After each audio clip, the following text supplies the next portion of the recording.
Thanks a lot, Espo, and thanks for handing over the virtual stage to me.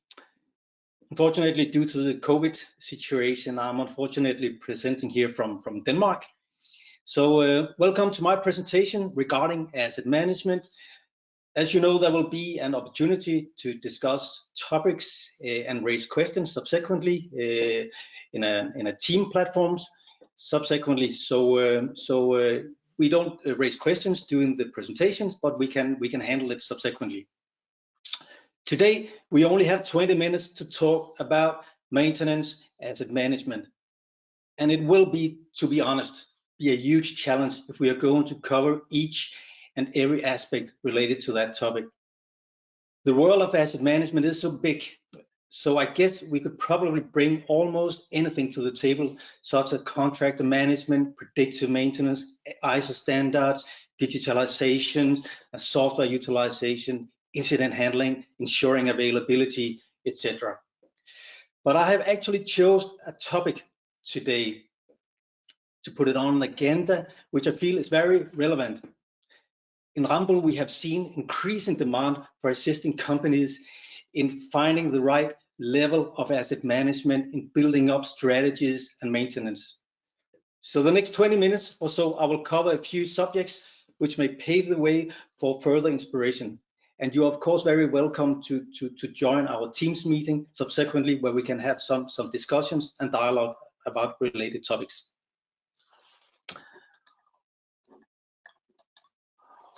All right, the agenda that I have prepared for you today is first a few words about Ramboll Asset Management and what we are doing in Ramboll when it comes to asset management. I would only spend 2 minutes on that, but I think it's worth just having a perspective on how we work with asset management in Ramboll.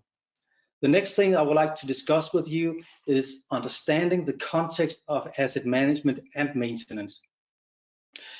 I have seen a lot of different definitions when it comes to asset management and maintenance. So I will just spend a couple of minutes going through the definitions of these two subjects.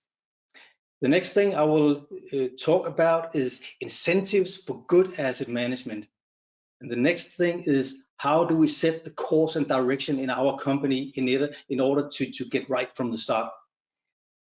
And the last thing I will come up with some ideas on is what does it take to be a front runner in asset management 2021?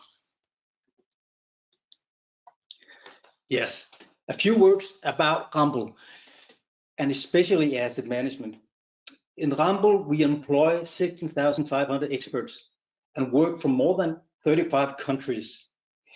And if we are looking into our transport unit, then we provide asset management consultancy within roads, rail, tunnels and bridges, ports and marine.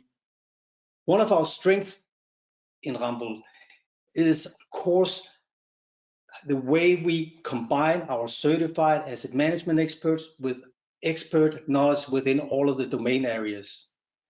We really believe this is a differentiator when we solve projects together with our clients. And in that way, we have actually shown sustainable and workable asset management solutions to the benefit of our clients that we are working for.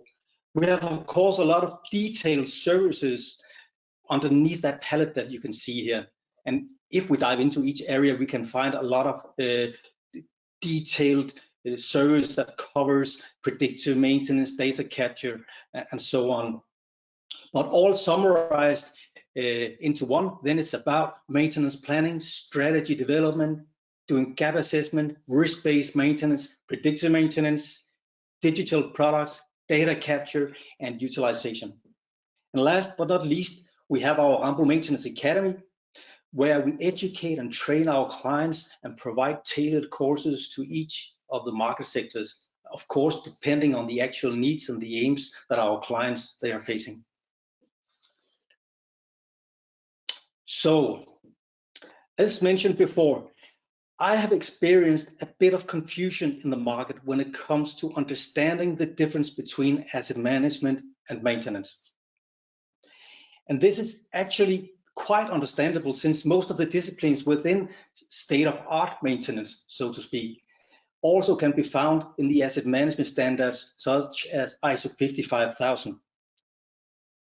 However, from a theoretical perspective, maintenance is defined as a combination of all technical, administrative, and managerial initiatives that are carried out during the life of equipment with the purpose of keeping it or bringing it to a condition level that will enable it to perform the required function. This means, among others, that maintenance, besides from doing things to assets, also covers software, organizational topics, risk management, improvements, investments analysis, and so on. On the other hand, we have asset management, which is defined as coordinated activity of an organization to realize value from assets. The primary difference we must keep in mind here is asset value versus asset function. Taking a value-based approach instead of function-based approach open up for strategic business planning, such as decision making when it comes to build new infrastructure assets by using the right business models, modifications, and other initiatives that falls out of the definition of maintenance that may have an impact on the life cycle considerations around our assets. I know many infrastructure owners and operators are looking towards ISO 55001 standards these years, simply because it is required from us to improve, being even more effective, and maybe because our partners require this from us. So just for your information, ISO 55000 provides an overview of principles and the terminologies. So this is a good starting point if you want to get into these standards. The ISO 55001 provides the requirements for implementing the asset management systems. And this is actually what companies are certified up against. And the ISO 55002 provides guidelines for the application of ISO 55001. So, looking a bit on the characteristics for the high performance asset management organizations as we see them, then it's obvious that they do not only stick to the absolute necessary in order to be in control of their assets. They have well-defined strategies. They are working with continuous improvements, risk management, collaborations, decision-making. And market studies actually concludes that the top management teams of the companies, they are beginning to understand that strategic asset management is not an option, but a necessity if one wants to be successful and competitive in the future.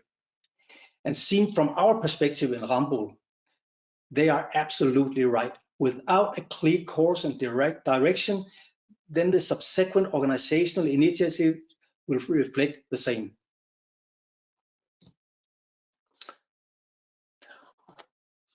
All right, and then a few words about why we should invest in asset management. So why do we have to invest in asset management, and what does some indicators tell us? We have experienced large variance in maintenance cost, between 1% up to 70% of the total asset value. This means for each billion in asset value, then 1% is equal to 10 million each year. So there's a huge incentive for finding the right level. So my point here is, if we are not doing something intelligent thoughts on how to find the required level of performance without under-maintaining or over-maintaining, then it will have a huge impact on the overall economy. Especially many infrastructure assets, which are in operation between 30 and maybe 100 years, then just a difference in 2% will be cruel to our budget. So it really pays off, giving us some intelligent thoughts how we can find the right level that means something to our assets and our organization. When investing in new assets, there are a lot of focus on designing and planning, and this is of course absolutely perfect. However, asset management is very often a secondary aspect, and we know that if we pay attention to asset management as early as possible, yes, maybe even in the idea phase, then we have already made first important step in order to ensure effective maintenance and asset management. In Ramboll, we have made valuable experiences when it comes to identifying and include the right elements as early as possible. This has actually proved a significant effect at our clients' facilities as well. Another point is, in the Nordic, we have seen that 65% of all maintenance work is allocated to corrective maintenance, which indicates poor control. However, we must remember that corrective maintenance is an okay and acknowledged asset strategy here in 2021. It just needs to be an intelligent choice and not just something that happens unexpected. Pure utilization of our maintenance software is also something to pay attention to. It is my contention that 85% of all systems in Europe are only utilized with 35%. CMMS, which is computerized maintenance management system, must be considered as the engine of our maintenance organization. And if we don't have fuel on, then there will be no moving forward. And fuel in this context is knowledge, historical data, experience, and so on and so on. So we must fill our system with that information in order to achieve predictability in each and every aspect. We have also seen that a well-developed asset management strategy can have a significant impact on the overall economy and efficiency. And the last thing is, setting up the right programs will also contribute to regularity, compliance, but last but not least, operational risks will be controlled much better. So basically, it's all about being in control. But the road towards controlling every aspect of maintenance and asset management can sometimes seem a little confusing and unmanageable. I call it the asset management jungle. And in the jungle, we need to take a stand and navigate in between many different paths to follow. So to speak, we are bombed in the market right now with a lot of new ideas and techniques and data. So the difficulty here is to find and make the right choices. Some of them will be, which standards do we have to follow? How about my computerized maintenance management utilization? What do I have to do about my spare part management, risk management? How do I utilize my maintenance data in a good way? Big data, IoT, AI, logistics, KPIs, RCM, TPM, VSN, VDM, LCC. One becomes almost completely out of breath just to take a stand here. Just by looking at all these topics, it makes it very difficult. And this is also what we experience here. We see three ways companies can follow, or they actually do follow when we engage with them. Give up and just do what you always have done for the past 30 years or so, or do nothing.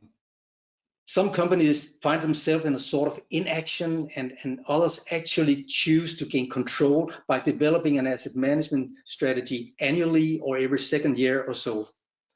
The best advice that we can provide here is to carefully and of course intelligent select and especially deselect initiatives that don't provide sufficient value to your organization. Doing so will absolutely be a strong foundation to build on going forward. Well, so how do we gain control? Our achievements or aims, if you prefer, when we are dealing with infrastructure assets, they are many. Some will measure punctuality, some accessibility, some predictability, some functionality, reliability, and every one of us need to have a look at economy at the same time, environment, safety, and also image when it comes to that. And depending on if we are dealing with rolling stocks, roads, tunnels, or bridges, then there will of course be a slight difference when it comes to our aims.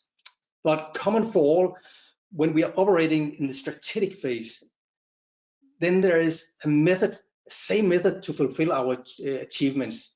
In the big picture, the methods can be the same, but we need to take individual considerations when we have to achieve our gains. We need to identify what are we really good at and where do we have our biggest challenges in order to reach our achievements.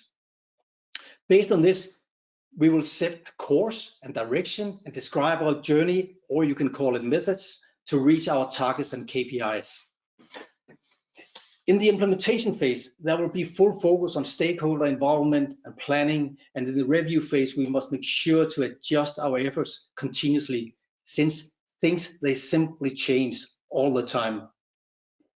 Our starting point may take another direction as well, as we get wiser along the way, or sometimes simply need to get back on track, and this is actually what we do in the review phase.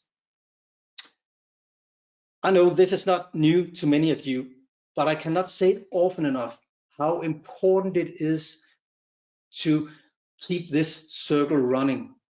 But it really requires persistence in order to do so. But it is a circle that actually allows us to keep ourselves on track on the performance, on the punctuality, on the predictability, and so on, and the accessibility as well.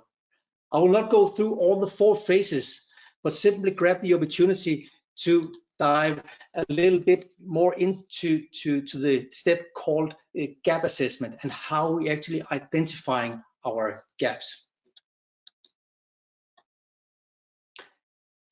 I am actually convinced that too many decisions are based on individual speeches and subjective opinions.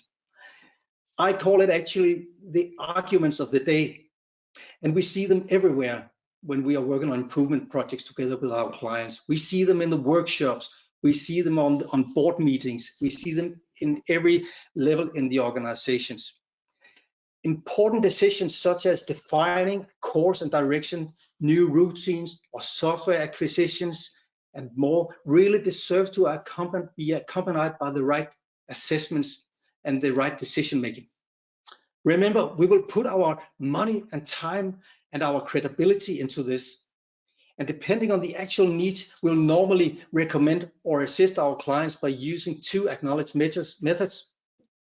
It could be an asset management rating covering compliance towards ISO 55001, and it could be a clean-cut maintenance management assessment by using the shown maintenance triangle below. This triangle is actually Maslow's pyramid of needs converted into a maintenance management approach. It is divided into 5 layers, as you can see: plant maintenance, proactive maintenance, organizational integration, control, reliability, and optimized production operation. If all disciplines in the triangle they are in control, then it corresponds to world-class maintenance. In addition to placing own level in the maintenance triangle, it is also important to be aware that the basic elements must be met before an organization can move upward in the triangle.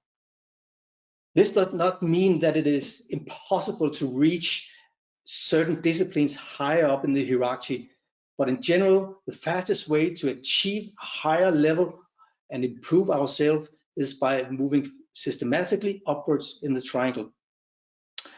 It is our experience that if this process is ignored, then there will be a high risk that the recommended actions will fail or they will be unnecessarily costly.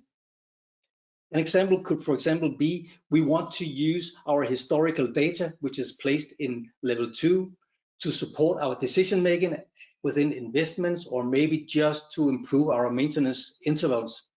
But without having the opportunity to drag out these data from our maintenance management systems, which is lying in level 1, then we will probably fail or make our efforts too costly. However, the whole purpose of this triangle is not to perform world-class, but it is to find existing level and subsequently decide an appropriate future level that reflects our needs.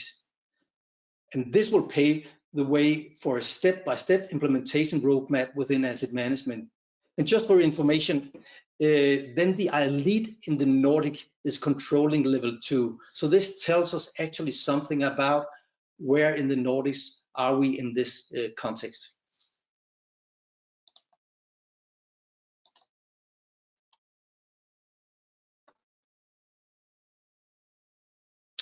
So what does it take being an asset management front runner in 2021?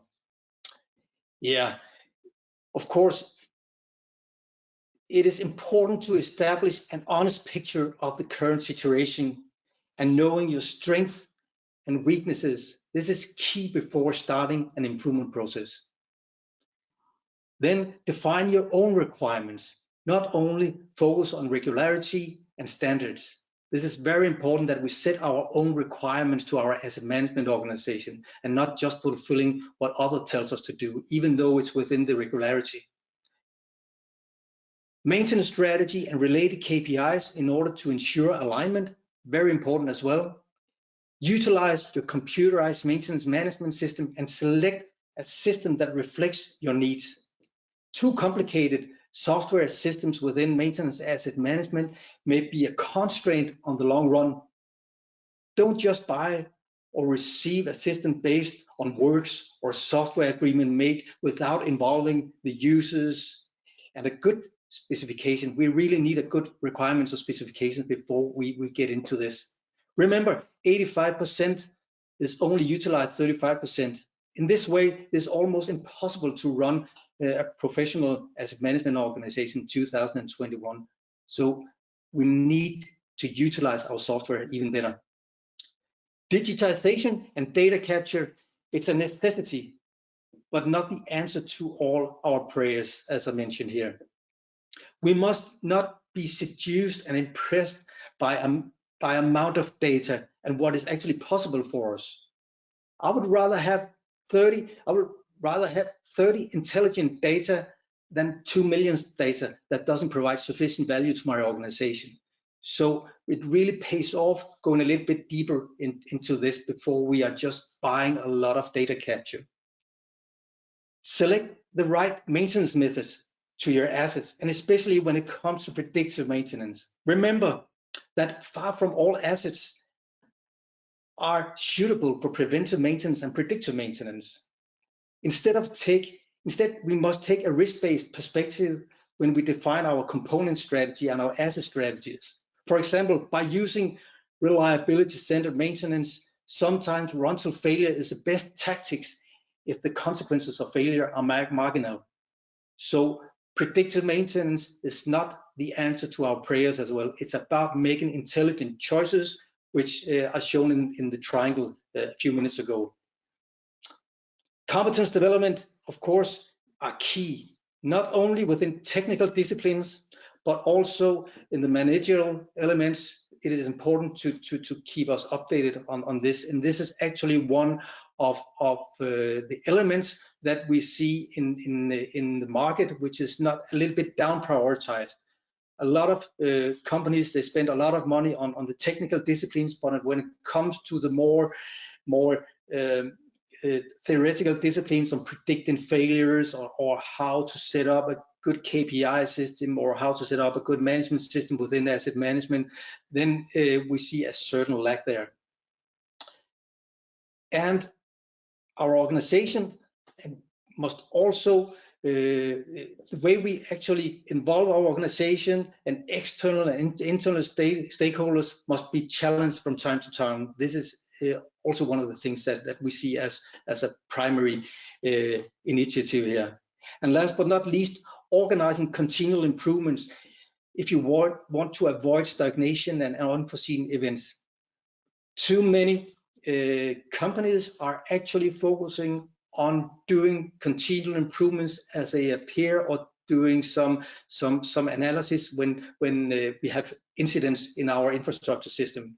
But we have seen companies who's actually formalized it and organized the way they're working with continuous improvements, and that really pays off, seen from our perspective. Okay, and this was actually some of the key takeaways from me during this presentation.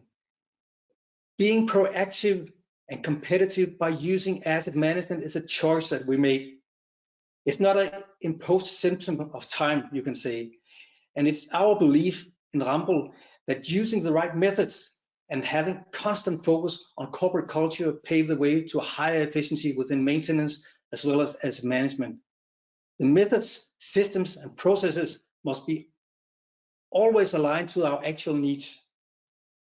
Still, while we also consider data utilization, digitization as a necessary part of our business, but it all starts with a choice.